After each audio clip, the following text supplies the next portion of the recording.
Assalamualaikum warahmatullahi wabarakatuh. Yang kami hormati Ibu Fitri Rahmawati SPD selaku Guru Kimia SMA Negeri 7 Purworejo. Kami dari kelompok 1 kelas 12 MIPA 6 akan mempresentasikan kimia unsur dengan topik golongan utama. Anggota kelompok 1 yaitu yang pertama Dana Sofianto nomor presensi 6, yang kedua Dianisa Nurbaiza nomor presensi 9, yang ketiga Erika Amelia Putri nomor presensi 11, yang keempat Jati Bayu Aceh nomor presensi 19, yang kelima Lady Veronatasari nomor presensi 20, dan yang keenam Lutfi Salma Hamidah nomor presensi 21. Unsur-unsur golongan utama yaitu yang pertama alkali, kedua alkali tanah, ketiga halogen, dan keempat gas mulia. Kelimpahan unsur golongan utama. Yang pertama, alkali. Unsur-unsur logam alkali terletak pada golongan 1A dalam sistem periodik unsur, meliputi litium, natrium, kalium, rubidium, cesium, dan fransium. Unsur logam alkali bersifat sangat reaktif sehingga di alam hanya dalam bentuk senyawanya. Salah satu unsur alkali yang banyak di alam adalah natrium yang banyak ditemukan di dalam air laut, yaitu garam dapur, NaCl, dan banyak digunakan dalam kehidupan sehari-hari. Tabel kelimpahan unsur-unsur logam alkali di alam. Yang kedua, alkali tanah. Unsur golongan alkali tanah terletak pada golongan 2A dalam sistem periodik unsur, meliputi berilium, magnesium, kalsium, strontium, barium, dan radium. Unsur-unsur logam alkali tanah hanya ditemukan di alam dalam bentuk senyawa karena bersifat reaktif. Berilium ditemukan dalam bentuk mineral yaitu beril, magnesium ditemukan dalam mineral air laut seperti dolomit, dan kalsium banyak ditemukan pada cangkang kerang yaitu kalsium karbonat atau CaCO3. Tabel kelimpahan unsur-unsur logam alkali tanah di alam. Yang ketiga, halogen. Halogen adalah unsur-unsur yang dalam sistem periodik terletak pada golongan 7A yang meliputi fluorin, klorin, bromin, iodin, dan astatin. Unsur golongan halogen sangat reaktif sehingga di alam hanya ditemukan dalam bentuk senyawanya. Halogen berasal dari bahasa Yunani dari kata halos yang berarti garam dan ganas yang berarti pembentuk, karena umumnya ditemukan dalam bentuk garam. Kelimpahan unsur-unsur halogen banyak terdapat di lautan. Tabel kelimpahan unsur halogen di udara. Yang keempat, gas mulia. Gas mulia adalah unsur-unsur yang dalam sistem periodik terletak pada golongan 8A yang meliputi helium, neon, argon, kripton, xenon, dan radon. Pada mulanya unsur-unsur ini dikenal dengan gas inert karena tidak bereaksi dengan unsur lain membentuk senyawa, sehingga di alam dalam bentuk unsur bebas. Pada tahun 1962, Nair Paulet berhasil mensintesis senyawa gas mulia yang pertama, yaitu XePtF6, xenon hexafluoroplatinat 4, dengan mereaksikan unsur Xe dengan PtF6, platina fluorida. Sejak saat itu, berbagai senyawa gas mulia berhasil disintesis. Tabel kelimpahan unsur gas mulia dalam udara kering. B. Sifat-sifat unsur golongan utama. Yang pertama adalah sifat dari alkali. Kata alkali berasal dari bahasa Arab yaitu alkoli yang berarti abu yang dalam air bersifat basa, sehingga logam-logam golongan 1A akan membentuk basa-basa kuat yang larut dalam air. Tabel sifat unsur logam alkali adalah sebagai berikut. Yang kedua adalah sifat dari alkali tanah. Unsur-unsur golongan 2A disebut juga alkali tanah karena unsur-unsur tersebut bersifat basa dan banyak ditemukan di dalam mineral tanah. Tabel sifat unsur golongan alkali tanah adalah sebagai berikut. Yang ketiga adalah sifat dari halogen. Unsur halogen adalah unsur-unsur dari golongan 7A. Halogen berasal dari bahasa Yunani halos yang berarti garam dan zenes yang berarti pembentuk. Jadi halogen dapat juga diartikan sebagai pembentuk garam, karena unsur-unsur tersebut dapat bereaksi dengan logam yang nantinya akan membentuk garam. Unsur-unsur halogen mempunyai 7 elektron valensi pada subkulit Ns2 dan Np5, sehingga unsur-unsur halogen bersifat sangat reaktif. Halogen cenderung menyerap 1 elektron sehingga akan membentuk ion yang bermuatan negatif 1. Tabel sifat unsur halogen adalah sebagai berikut. Yang terakhir adalah sifat dari gas mulia. Gas mulia adalah unsur-unsur dari golongan 8A. Disebut mulia karena unsur-unsur ini sangat stabil atau sangat sukar bereaksi dan memiliki elektron valensi Ns2 dan Np6 kecuali pada helium. Tabel sifat gas mulia adalah sebagai berikut. Oke, kita lanjut ke bagian berikutnya, yaitu kecenderungan sifat fisika pada kimia unsur golongan utama.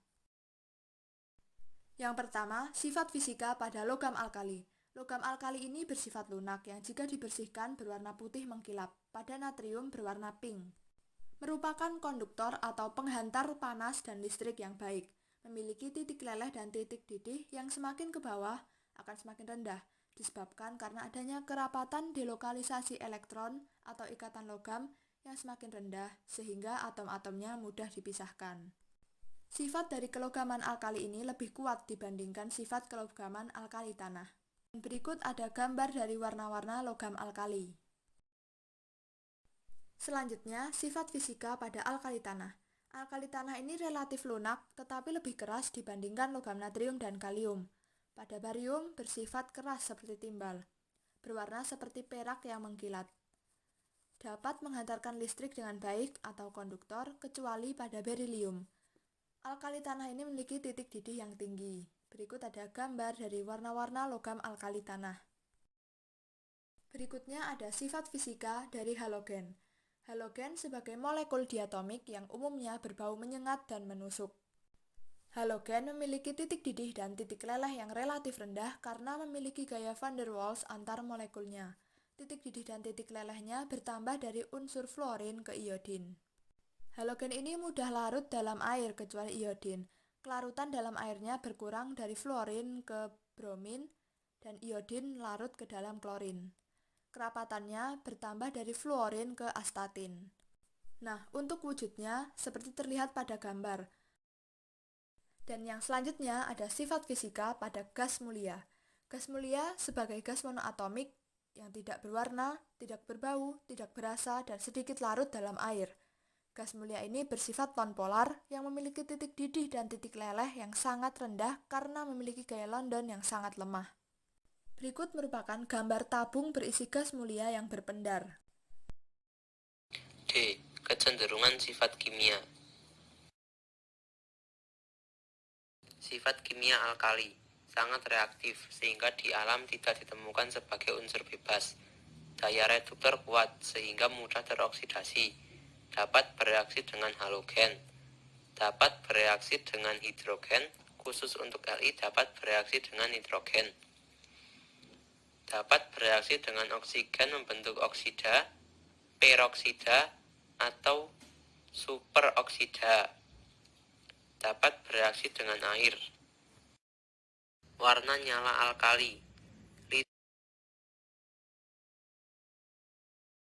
Sifat kimia alkali tanah sangat reaktif atau mudah bereaksi. Merupakan oksidator kuat. Dapat bereaksi dengan halogen. Dapat bereaksi dengan udara. Dapat bereaksi dengan air. Dapat bereaksi dengan hidrogen. Sifat kimia halogen reaktif. Daya oksidator kuat. Dapat bereaksi dengan basa membentuk garam. Dapat bereaksi dengan hidrogen membentuk asam. Reaksi halogen dengan air adalah reaksi autoredoks atau disproporsionasi kecuali fluorin. Reaksi antar halogen membentuk senyawa antar halogen.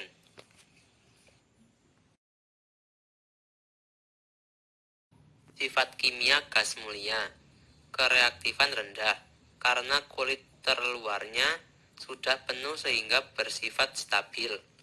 Sangat inert. Hanya beberapa senyawa yang dapat dibentuk yaitu XeF2, XeF4, dan XeF6.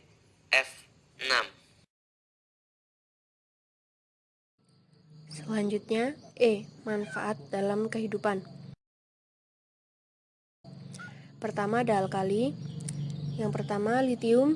Ion litium digunakan untuk baterai smartphone, laptop, dan lain-lain. Paduan dengan Mg dan Al untuk komponen pesawat terbang. Litium dengan timbal digunakan untuk membungkus kabel. Yang kedua, natrium. Uap natrium digunakan pada lampu jalanan untuk memberikan warna kuning. Natrium dalam tubuh berfungsi untuk menjaga keseimbangan elektrolit dalam tubuh dan menjaga tekanan darah. NaOH digunakan untuk membuat sabun, rayon, dan kertas. NaHCO3 digunakan sebagai bahan pengembang kue. Natrium benzoat digunakan untuk pengawet makanan. Natrium glutamat digunakan untuk penyedap makanan. Yang ketiga, kalium. Dalam tubuh, kalium membantu meredakan tegangan di dinding pembuluh darah dan mencegah penyempitan pembuluh arteri.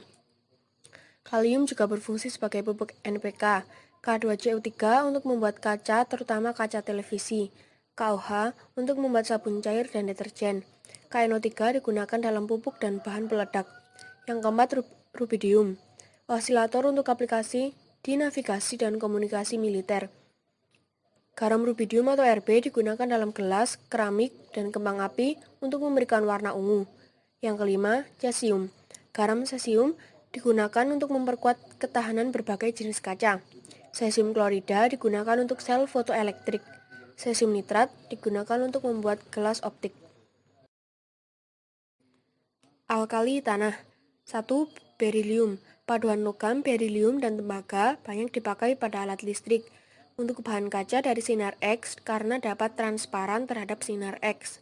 2. Magnesium. Magnesium paduan dari Mg, Al, dan Cu untuk konstruksi pesawat terbang. MgSO4 atau garam Inggris untuk obat pencahar. MgOH2 bubur magnesia untuk antasida atau obat MAH. MgO untuk pelapisan tungku karena titik lelehnya yang tinggi. 3. Kalsium untuk pembentukan tulang, gigi, dan dedaunan. CaSO4 atau gipsum untuk pembuatan cetakan alat, keramik, dan perekat. CaO atau kapur tohor untuk penyerap air karena sifatnya yang higroskopis.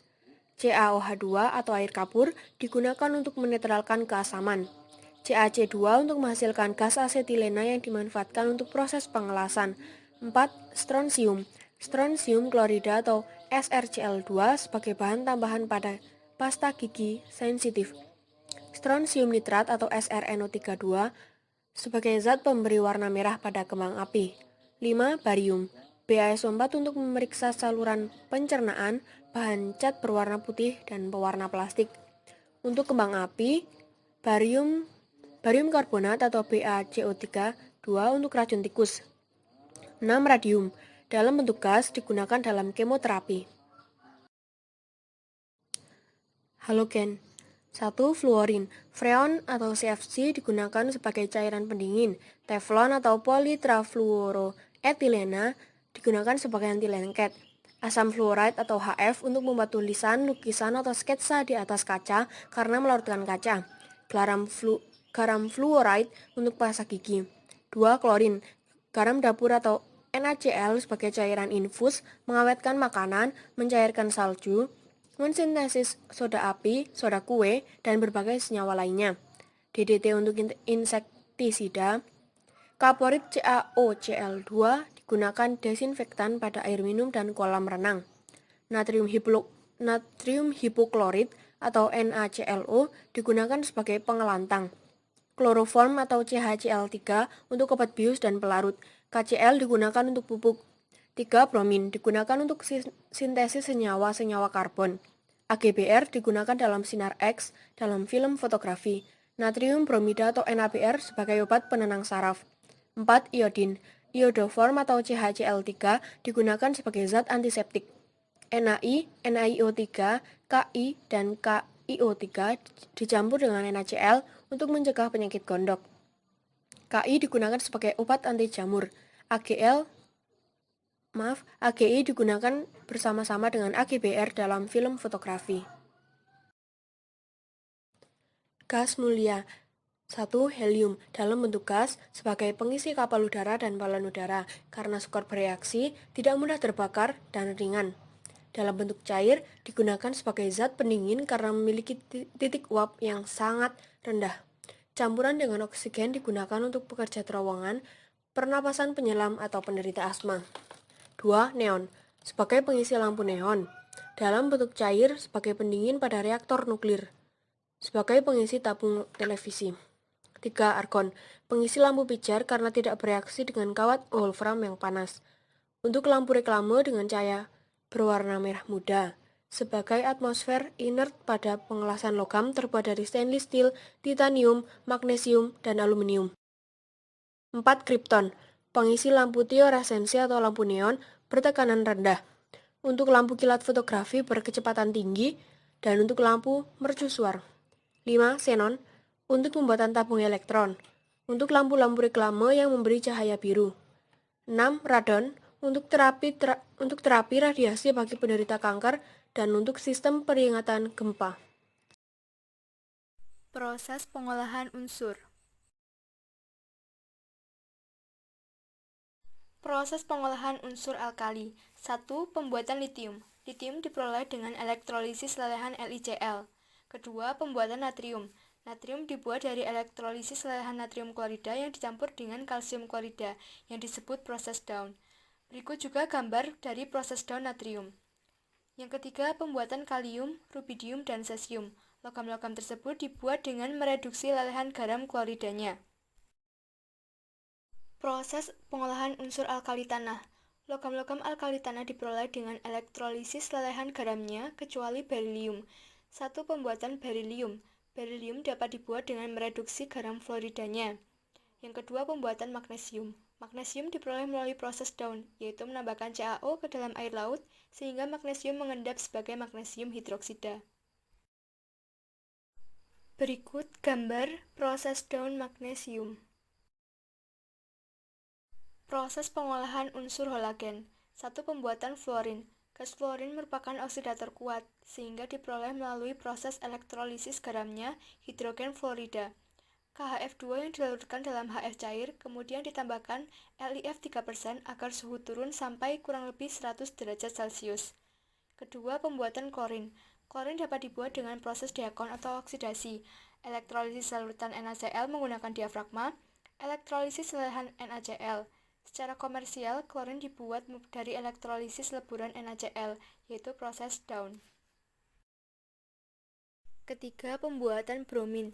Bromin dapat dibuat dengan cara mengoksidasi ion bromid dalam air laut dengan klorin.